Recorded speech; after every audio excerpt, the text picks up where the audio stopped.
My engagement party, my dad stood up, toasted, to my daughter who finally found a man desperate enough. My fiancé started to stand, but I held his arm. I calmly walked to the front, opened my laptop, and showed one document. My dad's business partner dropped his glass. 60 guests gasped. I'm Danielle Upton, 29 years old, and I'm a forensic accountant. Before I go on, please take a moment to like and subscribe. But only if this story genuinely speaks to you. Drop your location and local time in the comments. Now, let me take you back to last October. The night my father called me a charity case for the last time. My father, Richard Upton, built his construction company from nothing, literally nothing. A pickup truck, a handshake loan, and 17-hour days. By the time I was born, Upton and Marsh Construction had 12 employees, a fleet of trucks, and a reputation in our town that made people stand a little straighter when my father walked into a room. I grew up watching people admire him. The neighborhood barbecue host, the church fundraiser chair, the guy who bought a round for everyone at the country club bar and never let you forget it. At home though, things ran on different rules. My father didn't hit. He didn't need to. He had a voice that could make you feel 6 inches tall without ever raising it above conversational volume. I was 9 the first time I remember clearly, 4th grade. I brought home a report card, straight A's, teacher's note saying I was a joy to have in class. I set it on the kitchen counter like I was presenting evidence in my own defense. He barely looked at it. Good grades don't mean you're smart, Danielle? Teachers hand those out when they feel sorry for a kid. My mother, Linda, was sitting right there. She sipped her coffee, said nothing. That was the system. He cut. She watched. I bled quietly. But here's what made it so confusing. And this is the part people don't understand about growing up like this. My father wasn't cruel every day. When I was 12, he taught me to ride a bike in the driveway. And when I finally made it to the end of the street without falling, he said, "That's my girl." I held on to those 4 words for years. Replayed them when things got bad. It wasn't until much later that I realized. He'd said it in front of the Marshes, who were over for dinner. I was performing well. He was taking credit. That's the only version of pride my father ever had. The kind with an audience. The pattern didn't change as I got older. It just got more sophisticated. College graduation. I finished magna cum laude, accounting, minor in criminal justice. I'd worked 2 jobs to keep my GPA where it was. My hands were shaking when I walked across that stage. My parents came. My father wore his best suit. And at the dinner afterward, a steakhouse I couldn't afford, which he chose. He spent 45 minutes telling my college friends about his company's latest municipal contract. 45 minutes. My friends kept glancing at me. I kept smiling. When the check came, he said, loudly enough for the table, "Well, Danielle, let's hope that diploma is worth more than the paper it's printed on." Everyone laughed. Because that's what you do when Richard Upton makes a joke. You laugh. A year later, I landed my first real position at a forensic accounting firm. Good firm, competitive hire. I called my parents to share the news. My mother said, "Congratulations." My father got on the line and said, "Let's hope you don't bankrupt them." I laughed. I said, "Thanks, Dad." I hung up. I sat in my car in the parking lot for 20 minutes. You know what the worst part is? I thought that was normal. When cruelty is the water you swim in, you don't know you're drowning. You think that's just how the current moves. It wasn't until Nathan that someone finally held up a mirror. He said it on our 3rd date after I told a funny story about my father making a speech at my cousin's wedding, where he joked that I was next, if anyone would have her. Nathan didn't laugh. He set his fork down and looked at me. "Danielle, that's not normal. You know that, right?" I didn't answer. But something cracked open that night. Something small. Something that would eventually change everything. I met Nathan Cole at a joint conference for attorneys and forensic accountants in Baltimore. He was presenting on financial fraud litigation. I was taking notes 3 rows back. He wasn't flashy. He didn't command a room the way my father did. Nathan was the kind of man who listened more than he spoke, and when he did speak, every word landed exactly where it was supposed to. Steady. Grounded. The opposite of everything I'd grown up around. We dated for 14 months before I brought him home to meet my parents. I should have known how it would go. My father opened the door, shook Nathan's hand, and within 3 minutes had turned the living room into an interview. Where did Nathan go to school? What was his salary range? Did he come from money? Nathan answered everything calmly. No defensiveness, no posturing, just honest, direct answers. Then my father leaned back in his chair and said, "I hope you're patient, son. My daughter is the kind who needs to be led." The room went quiet. My mother looked at her hands. I opened my mouth to say something. I don't even know what. But Nathan got there first. "With all due respect, sir, Danielle is the most capable person I've ever met." No heat, no aggression, just a fact, delivered like he was reading it off a page. My father didn't respond. He just stared at Nathan for a long 3 seconds, then changed the subject to football. But I saw it. The micro shift in his jaw, the flicker behind his eyes. Nathan wasn't afraid of him. And that, I realize now, was the beginning of the end. Because my father's entire system depended on everyone in the room being just a little bit afraid, and Nathan simply wasn't. The man I loved had just become my father's newest problem. Nathan proposed on a Sunday morning, no ring in a champagne glass, no skywriting. He made me coffee, sat across from me at our kitchen table and said, "I want the rest of my life to look exactly like this. Will you marry me?" I said yes before he finished the sentence. We wanted something small for the engagement party. 15, maybe 20 people. Our friends. A backyard. Some wine. Simple. My father had other plans. He called 2 days after the proposal. "I'm handling the party, Danielle. I've already booked the Whitfield." The Whitfield. A venue he used for his corporate events. Valet parking, marble floors, projector screens and surround sound for presentations. "Dad, we don't need all that." Nathan and I were thinking something casual. "Casual?" He laughed. "My daughter's engagement. And you want hot dogs in the backyard? I'm paying for it. Let me do this." I looked at Nathan. He shook his head slowly. Then my mother called. Her voice had that practiced softness she used when she wanted me to fold. "Just let him have this, Danielle. He's your father. He's trying to do something nice." So, I folded. The way I always folded. The way she taught me to fold. Within a week, the guest list ballooned to 60. I scrolled through the names on my phone. His country club friends. His business contacts.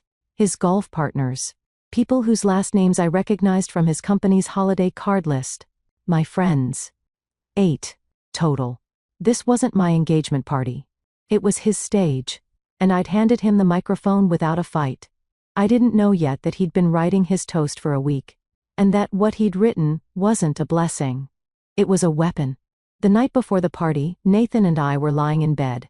Lights off. Both staring at the ceiling. "This is your party," he said quietly. "Not his. You can still change the plan. If I fight him now, he'll make the next 6 months a nightmare. You don't know him when he's angry, Nathan. Let's just get through the night." Nathan was quiet for a long time. Then he rolled over to face me. "Okay. But I need you to hear something. I'm not marrying your father. I'm marrying you. And at some point, you're going to have to decide where the line is." He kissed my forehead and turned out the lamp. I lay there in the dark, thinking. There's a story my mother told me once when I was 16. Just the two of us, cleaning up after Thanksgiving.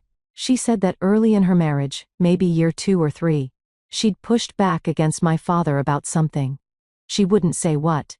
He responded by canceling her credit card. Not temporarily, permanently. She had to ask him for grocery money for the next 8 months until he decided she'd learned her lesson. She told me this while drying a plate. Smiling? Like it was a funny anecdote about the weather. She never pushed back again. Not once. Not in 30 years. That night, lying next to Nathan, I finally understood what that story really was. It wasn't a memory. It was a warning. My mother was showing me the price of silence and the cost of speaking up. I looked at the ceiling and thought, if I don't draw the line now, I will become her. Smiling through the pain, drawing plates, telling my own daughter the same story someday. Like it was just something that happened. I couldn't sleep after that. The next evening, Friday, the night before the party, I stopped by my parents' house to drop off the seating chart. My father was in his study, door open, reading glasses on, writing something on a yellow legal pad. "Dad, what are you writing?" He didn't look up. "My toast, don't worry about it. Can I read it?" Now he looked up. Smiled. The kind of smile that never reached past his mouth. "You'll hear it tomorrow, along with everyone else."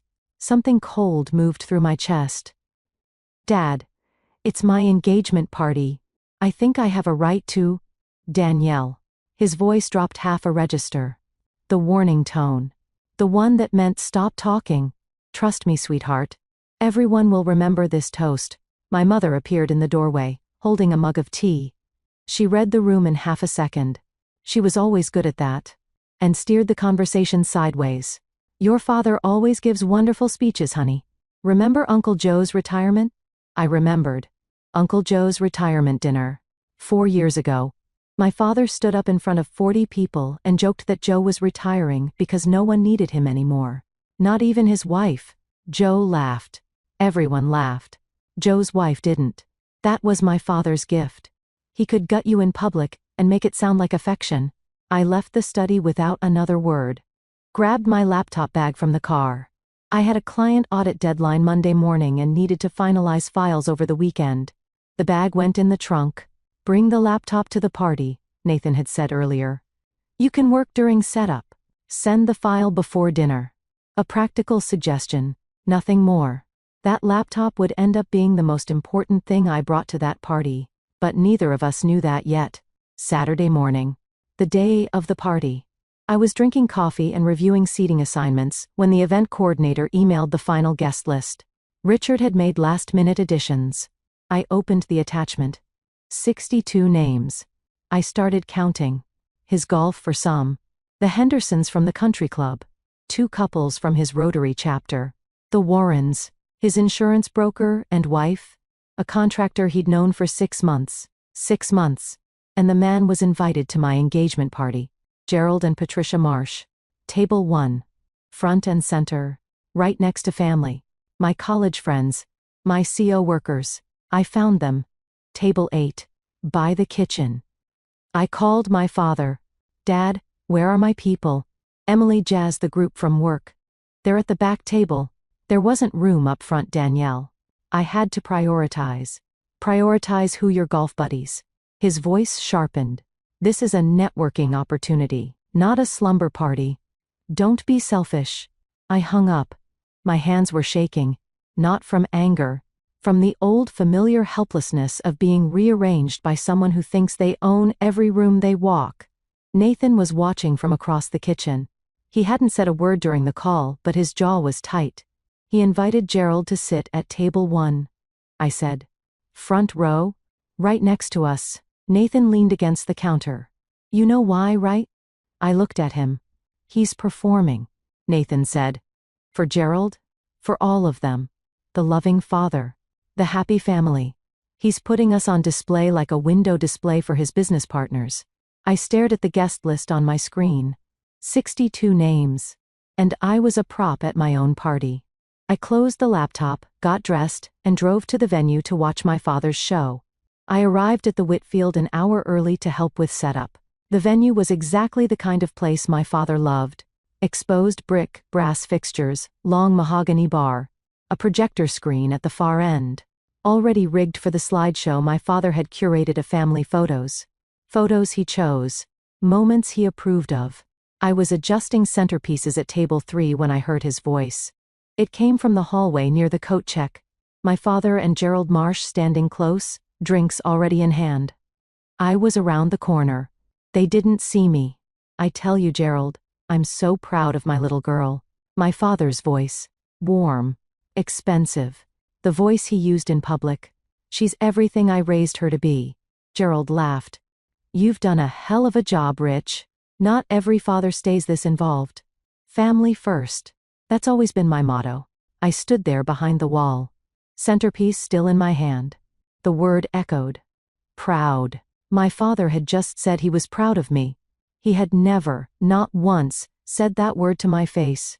Not at graduation. Not when I passed my CPA. Not when I earned my CFE certification. Not even once in 29 years. But here, in a hallway, to the man whose money he was stealing. That's where the word lived. It was currency, spent where it would buy him something. I set the centerpiece down and walked away. Quietly. I didn't confront him. I didn't cry. I just filed it where I file everything my father gives me. In the place where pain sits so long it starts to feel like furniture. What I didn't know yet was this. Gerald Marsh, the man standing there calling my father a great dad, had been quietly losing hundreds of thousands of dollars to the man he was toasting. And I had the proof on my laptop in the trunk of my car. Let me back up. 3 months before the party, I was working late at my firm, deep in a forensic audit for a commercial client, a mid-sized real estate developer flagged for irregular disbursements. Tedious work. Spreadsheets and wire transfers and shell companies layered like Russian dolls. I was tracing a chain of payments through a limited liability company, registered in Delaware, as they always are, when something snagged. The LLC had no website, no employee's own record, no public filings beyond the bare minimum. But the wire transfers flowing through it were substantial, consistent. I kept pulling the thread. The LLC was linked to a holding company. The holding company shared a registered agent with another entity, and that entity, buried 3 layers down, behind enough paperwork to make your eyes bleed, connected back to a name I recognized, Upton and Marsh Construction, LLC, my father's company. I stared at the screen. My coffee went cold. The office was empty. Everyone had left hours ago. The cleaning crew was vacuuming down the hall. My training kicked in before my emotions could. Certified fraud examiners have an obligation. If we uncover evidence of financial fraud during the course of our work, we don't get to look away. It's not optional. It's the job. But this was my father.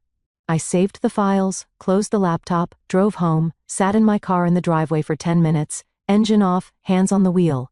Then I went inside, opened a new folder on my personal laptop, and named it Project Atlas. Over the next several weeks I worked on it after hours, alone, tracing every transaction, documenting every discrepancy, building the kind of report I build for clients. Except this time, the subject was the man who raised me. I told no one, not yet. 2 weeks in, I told Nathan. Not because I wanted to, because I couldn't carry it alone anymore. I was waking up at 3 a.m., staring at the ceiling, running numbers in my head, second-guessing every entry in that folder. The auditor in me knew what the data showed. The daughter in me kept looking for another explanation. There wasn't one.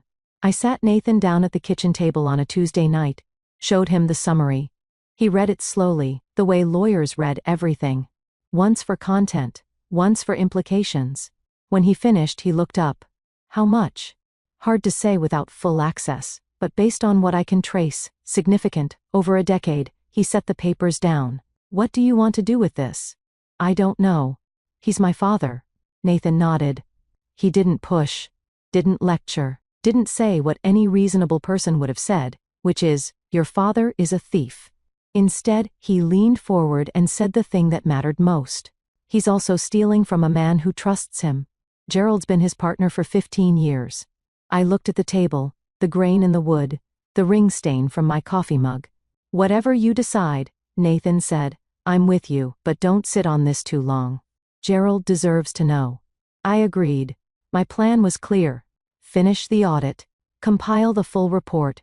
Get through the engagement party. Then, Monday morning, I'd send the report directly to Gerald, face to face if possible.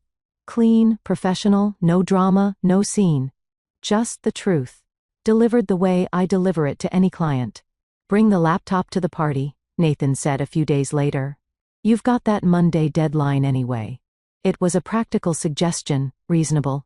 The kind of thing that made complete sense at the time. My father, of course, had his own plans for that evening. And they changed mine entirely. Saturday evening, 6:30. The Whitfield looked like a magazine spread. Candles on every table. White orchid arrangements. A string quartet in the corner playing something soft and classical that I couldn't name. My father had outdone himself. That was the thing about Richard Upton. When he performed flawlessly. Nathan and I arrived together. I was wearing a cream silk dress I'd bought specifically for tonight. Nathan was in a navy suit. His hand steady on the small of my back as we walked through the double doors. My father met us in the foyer. He was already working the room, champagne in hand, handshake ready. There she is. He opened his arms. There's my beautiful girl. He hugged me, held it for 3 full seconds. His cologne was sharp and expensive. My body went rigid. My father never called me beautiful. Not at prom, not at graduation, not in 29 years of living under his roof. But here, in front of the arriving guests, in front of Gerald and Patricia Marsh, who were handing their coats to the attendant, I was suddenly his beautiful girl. I hugged him back. Because what else do you do? Gerald shook my hand warmly. Congratulations, Daniel. Your father hasn't stopped talking about this party for weeks. Thank you, Mr. Marsh. I'm glad you're here. And I meant it. Though not in the way he thought. Nathan squeezed my hand under the table once we sat down. I leaned into him and whispered, "He's performing." Nathan whispered back, "I know, just breathe." I looked around the room, 60 faces, candles flickering, wine pouring. My father moving from table to table like a candidate working a rally, shaking hands, clapping shoulders, laughing the big laugh. This was his night, not mine, not yet. Dinner was served at 7:15. My father had arranged the seating, so he was at the head of our table, table 1, with Gerald and Patricia to his right, my mother to his left, and Nathan and me across from them, like a tribunal. The food was excellent, the wine was expensive, and my father was in rare form. Somewhere between the salad course and the entree, he started telling stories, not about Nathan and me, about me. The greatest hits of Danielle's failures, repackaged as comedy. Did I ever tell you about the time Danielle failed her driving test? 3 times. He held up 3 fingers, laughter rippled down the table, and the cooking. Oh God, the cooking. She nearly burned the kitchen down making scrambled eggs, more laughter. Then he leaned in, conspiratorial, like he was sharing a secret. And her first boyfriend, what was his name? Danielle? Kevin? Kyle? He lasted about 4 months before he ran for the hills. The table laughed. My mother laughed. Even people who didn't know me laughed, because my father had that gift. The gift of making cruelty sound like warmth. I smiled. The autopilot smiled. The one I'd been practicing since I was 9. Nathan didn't smile. His hand found mine under the table and held it. Across the table, Patricia Marsh tilted her head slightly. She leaned toward my mother and said, softly, but not softly enough, "Richard's being a bit hard on her tonight, isn't he?" My mother's answer came instantly, reflexively, the way a trained response always does. "Oh, that's just how he shows love." Patricia looked at me. Our eyes met for half a second. She didn't say anything else. But I could see it. The recognition. The quiet alarm of a woman who knows exactly what she's watching. She told me later, I knew right then. I just didn't know how bad it was about to get. 8:15. Dessert plates cleared. The string quartet paused. My father stood up. He buttoned his jacket. Picked up a spoon. Tapped it against his champagne glass 3 times. The room quieted in that practiced way. The way people quiet down for a man they've learned to listen to. I want to raise a glass to my daughter Danielle. I straightened in my chair. My heart did something stupid. It hoped. Even after everything. After 29 years of evidence, some broken part of me still leaned toward the light. Maybe this time. For 29 years, he said, scanning the room with that showman's gaze. I've watched this girl struggle. The word landed like a stone in water. With school. With work. With every relationship that didn't quite work out. My face went hot. I could feel 60 pairs of eyes shifting toward me. I'll be honest. There were times I wasn't sure anyone would stick around long enough to figure her out. A few uncomfortable laughs. Glasses held midair. Then he raised his champagne flute. Smiled his biggest smile. And delivered the line he'd been writing all week. So tonight, I want to toast to Danielle, who finally found a man desperate enough. He laughed. A big, generous Richard Upton laugh. No one joined him. The silence that followed was the loudest sound I've ever heard. 60 people. Frozen. Forks down. Eyes wide. A woman at table 4 covered her mouth with her hand. Gerald Marsh stared at his plate. Patricia's hand went to her husband's arm. Nathan's whole body tensed beside me. I felt his weight shift. His chair started to move. I put my hand on his arm. Firm. Steady. Don't. I whispered. I've got this. The silence held. A few people at the far tables raised their glasses out of sheer discomfort. Muscle memory overriding judgment. Most didn't. Mark, Nathan's best man, set his glass down on the table deliberately like he was making a statement. He shook his head once. Helen Cole, Nathan's mother, turned and looked directly at my mother. The look on her face wasn't anger. It was disbelief. Pure. Undiluted. Disbelief. My mother looked away.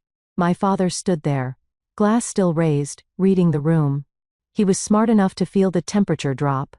But Richard Upton had never once backed down from a room in his life. So he doubled down. Oh, come on, he said, grinning wider. It's a joke. Danielle knows I love her. He turned to me, eyes bright with that manufactured warmth. Right, sweetheart? 60 people looked at me. I looked at my father. 5 seconds passed. 5 seconds is a long time when no one is breathing. Then I said it. Quiet. Clear. 2 words. Sit down, Dad. His grin faltered. Just a crack. Danielle, don't be dramatic. I said, sit down. My voice didn't rise. I didn't need it to. The room was so silent that a whisper would have carried to the back wall. My father stared at me. For one horrible electric second, I thought he was going to argue. His mouth opened, then closed. He looked around, searching for an ally, a laugh, anyone, and found nothing. Just 60 faces watching him like witnesses. He sat down. It was the first time in my entire life that my father did what I told him to do. I pushed my chair back, stood up, smoothed the front of my dress, and walked. Calm, steady, no rush, to the front of the room. I had a laptop in my bag, and a file that had been waiting for this moment without either of us knowing it. The walk from table 1 to the front of that room was maybe 30 feet. It felt like a mile. I could feel every set of eyes tracking me, the rustle of napkins, someone clearing their throat, a chair creaking as someone shifted to see better. My laptop bag was under the AV table near the projection screen. I'd stashed it there during setup, planning to send my Monday file during cocktail hour. I hadn't needed it then. I needed it now. I unzipped the bag, opened the laptop. My hands were steady, my heart was not. My father's voice came from behind me, sharp. Danielle, what are you doing? I didn't turn around. I plugged the HDMI cable into the projector port. The same projector my father had set up for his curated family slideshow. Photos of vacations he'd chosen, holidays he'd staged, a highlight reel of a family that didn't exist. The screen lit up. I opened the folder, Project Atlas. Then I turned to face the room. 60 people. My mother gripping her napkin. Nathan standing now 3 steps behind me. Gerald Marsh at table 1. His reading glasses still perched on his nose from reviewing the dessert menu. My father just told 60 people that no man would willingly marry me, I said. My voice was even, professional, the same tone I use when I present findings to a client. I think it's only fair that these same 60 people know who my father really is. I clicked the file open. The first page filled the screen. White background, black text, a header that read, Forensic Audit Summary. Unauthorized Fund Transfers. Upton and Marsh Construction, LLC. Gerald Marsh's champagne glass began to tilt in his hand. I didn't give a speech. I didn't need to. This is a forensic audit report I compiled over the past 3 months, I said. It documents a pattern of unauthorized fund transfers from the company my father co-owns with Mr. Gerald Marsh. I scrolled to the summary page. 3 columns, dates, amounts, destination accounts, a decade of transactions laid out in the clean clinical format I'd been trained to produce. The numbers spoke for themselves. My father shot to his feet. His chair scraped the marble floor with a sound that made 2 people flinch. This is ridiculous. His voice was loud now. Loud in a way it never was in public. The indoor voice cracking open to show what lived underneath. You don't know what you're talking about. I turned and looked at him directly. For the first time in 29 years, I looked at my father without flinching. Dad, I'm a certified fraud examiner. This is literally what I do. The room didn't gasp. It was worse than that. It just absorbed. 60 people processing at once. I could see it moving across the tables like weather. The widened eyes. The hands reaching for phones. the couples leaning into each other to whisper. Then the sound. Glass on marble. Sharp. Gerald Marsh's champagne flute slipped from his fingers and shattered on the floor. The sound cracked through the silence like a gunshot. Patricia grabbed her husband's arm. Gerald. Gerald didn't look at her. He was staring at the screen. His face had gone gray. The kind of gray that comes when you're watching 15 years of trust dissolve in 15 seconds. Then he looked at my father, and the expression on Gerald Marsh's face. I'll never forget it. It wasn't anger. Not yet. It was the look of a man discovering that his house has been on fire for years and no one told him. My father moved fast. He always did, when the walls closed in. He stepped toward Gerald, both palms up, the peacemaker's pose. Gerald, listen to me. She's lying. She's angry. I made a joke she didn't like, and now she's making things up to humiliate me. Gerald raised one hand. Didn't stand. Didn't shout. Just one hand. Palm out. The way you stop traffic. Don't. One word. But his voice shook. And that single tremor carried more weight than anything my father had said all night. Gerald reached into his jacket pocket and pulled out his phone. He dialed a number. Right there. At table 1. In front of every person in that room. His voice was low but clear enough for the tables nearby to hear. Ray. It's Gerald. I need you in the office Monday morning. First thing. It's about the partnership. He hung up. Set the phone on the table. Didn't look at my father again. Richard spun toward my mother. His composure was cracking now. Visibly. In real time. Like ice under weight. Linda. Tell them she's lost her mind. Tell them. My mother sat perfectly still. Her hands were folded on the table. Her eyes were on her plate. She said nothing. The same silence she'd given me for 29 years. She finally gave it to him. And for the first time, her silence wasn't protection. It was permission. Chairs began scraping.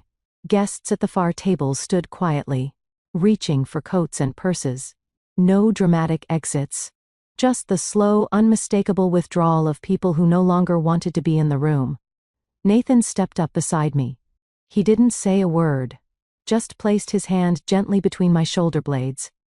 Then a voice came from table 2. Helen Cole, Nathan's mother, stood up. She walked over to me, took both my hands and hers and said, "I'm proud of you, sweetheart." 4 words. The exact 4 words I'd been waiting to hear from my father my entire life. They came from someone else's mother, and that somehow made them mean even more. Gerald stood up slowly. He steadied himself with one hand on the table.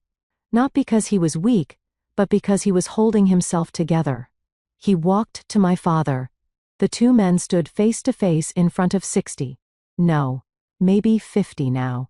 Some had already slipped out. Witnesses. 15 years rich. Gerald's voice was quiet. Controlled. The voice of a man choosing his words because he knows a room full of people will remember every one of them. 15 years I trusted you. My father started talking fast. Gerald, let me explain. There's context here. The transfers were. It's a restructuring. My accountant advised. Your accountant. Gerald almost laughed. Almost? Your daughter is a forensic accountant, Richard, and she just showed me what your accountant was hiding. My father opened his mouth. Nothing came out. Gerald adjusted his jacket, straightened his tie. Then he said quietly and precisely, "My lawyer will be in touch Monday morning. Don't call me. Don't come to the office. Don't contact me." He turned to Patricia. She was already standing. Coat over her arm. Ready? They'd been married 35 years. She knew when it was time to go. But Patricia stopped. She walked to me, took my hand and squeezed it. "Thank you for telling the truth, Danielle. I know what it cost you." I nodded. My throat was too tight to speak. The Marshes walked out through the double doors. The room watched them go. No one tried to stop them. No one said goodbye to Richard. My father stood alone in the center of the room. The projector was still glowing behind him, casting the audit summary across his back like a shadow he couldn't shake. One by one, tables emptied. Coats collected. Cars started in the parking lot. Not a single person stopped to shake his hand on the way out. By 9 o'clock, the room was nearly empty. The string quartet had packed up 20 minutes ago. The waitstaff moved silently between tables, clearing plates from a dinner no one had finished. My mother sat at table 1. Same seat, same posture. She hadn't moved in 45 minutes. My father stood by the bar. Jacket off. Tie loose. He was holding a glass of whiskey he hadn't drunk. I closed my laptop, unplugged the HDMI cable, slid the laptop into my bag. My hands were trembling now. Not during, but after. The adrenaline was leaving, and what it left behind was something heavier. I walked to the center of the room. My father looked at me. His eyes were red. I don't know if it was rage or something deeper, maybe both. "You just destroyed your own father," he said. I held his gaze. "No, Dad, you destroyed yourself. I just stopped covering for you. Over a joke? You did this over a joke? This isn't about the toast, and you know it." He turned to my mother. "Last card. Final play. Linda, you're going to let her do this to me?" My mother looked up from the table, and for the first time, in 30 years of marriage, in a lifetime of practiced silence, she spoke. "You did this, Richard. Not her." 7 words. Quiet. Almost gentle, but they landed like a door closing. My father's face did something I'd never seen before. It crumbled. Not into tears. My father didn't cry, but into a kind of blankness. The look of a man who has run out of people to blame. I picked up my bag. Nathan was by the door holding my coat. "Goodbye, Dad," I said. He didn't respond. I walked out of the Whitfield with my hand in Nathan's. The November air was sharp and clean. I breathed it in, deep, full, like I'd been underwater for 29 years and had just broken the surface. My hands were still shaking. This wasn't victory. This was grief wearing a different coat. But it was done. Monday came fast. Gerald's attorney, Raymond Stein, was in the Upton and Marsh office by 8 a.m. with a court order for a full forensic audit of the company's books. Conducted by an independent third-party firm, not me. My report was the catalyst, but the process had to be clean. I understood that. I wanted that. By Tuesday, word had traveled the way it always does in small communities. Through phone calls that start with, "Did you hear?" and end with, "I always thought something was off." Richard Upton was removed from the membership roster of the Ridgewood Country Club. Not suspended. Removed. 22 years of dues, charity gallows, and golf tournaments. Gone in a single board vote. The man who'd bought rounds for the entire bar couldn't get past the front desk. By Wednesday, 3 of the business contacts who'd sat at his carefully arranged tables on Saturday night had quietly severed ties. No public statements, just unreturned phone calls. Cancelled lunches. The slow, deliberate erasure that happens when people decide you're no longer worth the association. The news didn't make the paper. It didn't need to. In a community that size, the party itself was the headline. 60 witnesses. That's 60 versions of the story, spreading outward like ripples. My father called me 11 times that week. I didn't pick up. Not once. The 12th call went to voicemail. I listened to it once. "Danielle, you need to fix this. Call me back. Now." Still giving orders. Even now. I deleted the voicemail and set my phone on the counter. Screen down. Nathan was making dinner. He looked over at me, but didn't ask who called. He didn't need to. The man who controlled every room he walked into couldn't get his own daughter to answer the phone. And for the first time in my life, that silence was mine to give, not his to take. The independent audit took 6 weeks. When the final report came in, it confirmed everything in my file. And then some. $837,000. That was the total. Siphoned through shell LLCs over a 10-year period. Monthly transfers, small enough to avoid triggering automatic flags. Large enough to fund a lifestyle that wasn't Richard Upton's to fund. The lake house. The boat.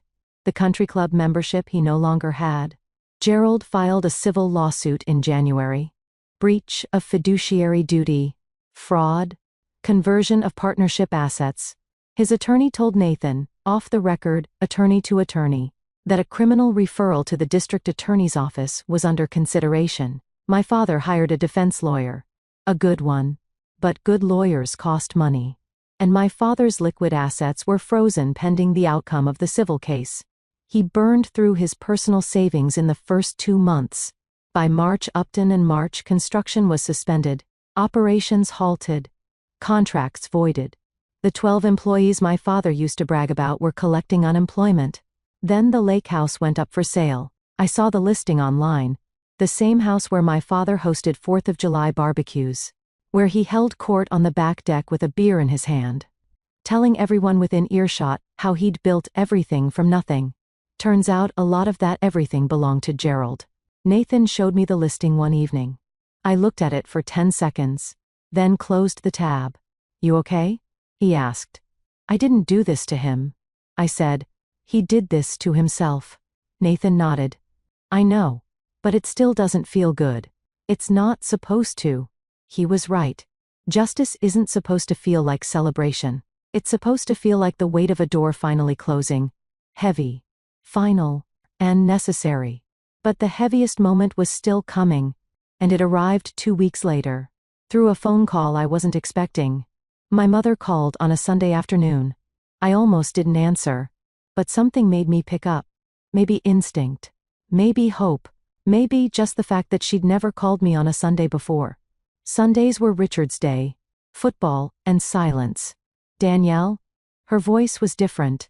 Smaller, but somehow clearer, like she'd finally taken something heavy off her chest. "Hi, Mom?" A long pause. I could hear her breathing. Then, I should have said something 30 years ago. "I'm sorry." I closed my eyes, leaned against the kitchen counter, the words I'd waited my entire life to hear. And they came wrapped in 30 years of regret. "I saw what he did to you," she continued. "Every time. And I told myself it was his way of caring. That's what I told myself, Danielle. Because the alternative, admitting I'd let my daughter be hurt by her own father, was too much." "Mom, let me finish. Please?" Her voice cracked. "What you did at that party, standing up like that. I've never been that brave. Not once in my life. And watching you. It broke something open in me. I didn't say it's okay. Because it wasn't. Not yet. Maybe not for a long time. What I said was, I love you, Mom. But love isn't enough. Not anymore. I need you to show me." She was quiet then. "I started seeing someone, a therapist. Last week was my first session." I pressed my hand to my mouth. My eyes burned. "That's a good start, Mom." We talked for 20 more minutes. Carefully. The way you walk across thin ice, aware of every step. Aware it could crack. But moving forward. 2 days later, I received a text from my father. Just one. The last communication I'd ever get from Richard Upton. "You chose a stranger over your own blood." I read it twice. Then I understood. And it was the final confirmation I needed. Gerald Marsh. His partner of 15 years. His friend. The man whose money he stole. My father still called him a stranger. Richard Upton didn't know what trust was. He only understood control. And when control was gone, he had nothing left. I deleted the text. And I didn't look back. 6 months after the party, Nathan and I hosted our own celebration. Not at the Whitfield, not at any venue. In Nathan's parents' backyard. 15 people. String lights from the hardware store. Burgers on the grill. A Bluetooth speaker playing a playlist Nathan and I had made together on a lazy Sunday morning. No projector, no slideshow, no seating chart. My friends, Emily, Jasmine, the crew from work, sat on lawn chairs and drank beer from cans. Nathan's mom Helen brought her famous lemon bars. Mark gave a toast that was 3 sentences long and made everyone laugh. Real laughter. The kind that comes from the belly. Not from obligation. My mother came. She arrived early, carrying a dish she'd made herself. Something she hadn't done in years. Because my father always ordered catering. She was quieter than usual. Careful with her words. But she was there. Present. Trying. My father was not invited. Halfway through the evening the doorbell rang. A delivery. Flowers. A massive arrangement of white peonies. With a card. I opened it. To Danielle. The most honest person I've ever known. Congratulations. Gerald and Patricia Marsh. I stood in the doorway holding that card for a long time. Nathan came up behind me. You okay? Yeah, I said. I spent 29 years trying to earn one word from my father. And here's Gerald Marsh giving me something my dad never could. Nathan put his arm around me. Some people build. Some people take. You can't change which one your father chose to be. I pressed my face into his shoulder. And I cried. The first time since the party. Real, messy, ugly tears. Not because I was sad exactly, but because something that had been locked tight for 29 years had finally opened. And everything inside needed somewhere to go. 15 people who actually wanted to be there. That's all I ever needed. People ask me if I regret it. The answer is complicated. I regret it every single day. But not for the reason you might think. I don't regret the truth. I don't regret standing up. I regret that my father put me in a position where I had to choose between loyalty and honesty. That choice should never have been mine to make. Let me be clear about something. I didn't project that document to get revenge. I didn't walk up there with a plan. My plan was Monday morning. Clean, professional, private. But when my father stood in front of every person I loved, and told them I was worthless. When he turned my engagement party into one last performance where he was the star and I was the punchline, something shifted. Not anger, something deeper. The realization that if I sat down and swallowed this, I would swallow everything. Forever. I was tired of swallowing. The truth is, I'd been silent about two things. How my father treated me. And what my father had done to Gerald. And in that moment I understood that the silence was the same. The silence about the abuse and the silence about the fraud came from the same place. Fear. Fear of losing a father who was never really mine to begin with. Silence isn't loyalty. Silence is complicity. I learned that at a dinner party while watching my mother fold her napkin and smile. If you're listening to this and something about it feels familiar, if you know what it's like to sit at a table and shrink yourself so someone else can feel big, I'm not going to tell you what to do. That's not my place. But I will tell you this. Setting a boundary with your family doesn't mean you don't love them. It means you love yourself enough to say, I won't accept this anymore. And sometimes that's the bravest sentence a person can speak. Here's where I am now. Nathan and I are getting married next month. Small ceremony. 30 guests. Every single one of them chosen by us. No one volunteered to take over the planning. No one needed to. My mother is still in therapy. We talk once a week, sometimes twice. It's careful those conversations. Like learning to walk again after a long time in a wheelchair. She's not the mother I needed when I was 9. But she's trying to be the mother I need now. And I'm learning to let her. Gerald's civil case is moving through the courts. I don't follow the details. I gave my deposition last month. Professional, fact-based, no emotion. Just the numbers. The numbers are enough. Richard sold the lake house. I heard through a cousin that he's renting an apartment on the east side of town. Alone. Linda moved in with her sister in February. My father hasn't contacted me since that text message. I don't expect him to. The man who spent 29 years controlling every conversation finally ran into one he couldn't manage. I'm not a hero. I want you to know that. I'm not some warrior who planned the perfect takedown. I'm a woman who got pushed too far on the wrong night, and happened to have the evidence to push back. That's the whole story. Some days I wake up and miss my father. Not the real one. The one I invented. The version who taught me to ride a bike and meant it. The version who said proud and wasn't performing. That father never existed. But the grief is real. If you're watching this and you know what it's like to mourn someone who's still alive, I see you. And I hope you know. You're allowed to grieve and move forward at the same time. I'm not a hero. I'm just someone who finally told the truth. And the truth, it turns out, was enough. If Danielle's story stayed with you, drop a comment. Have you ever had to choose between loyalty and truth or just type, I choose me? That's enough. If this is your first time here, hit subscribe.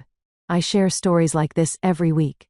Real people, real moments, real boundaries. There's another one waiting for you in the description. I think you'll feel it. I'll see you there.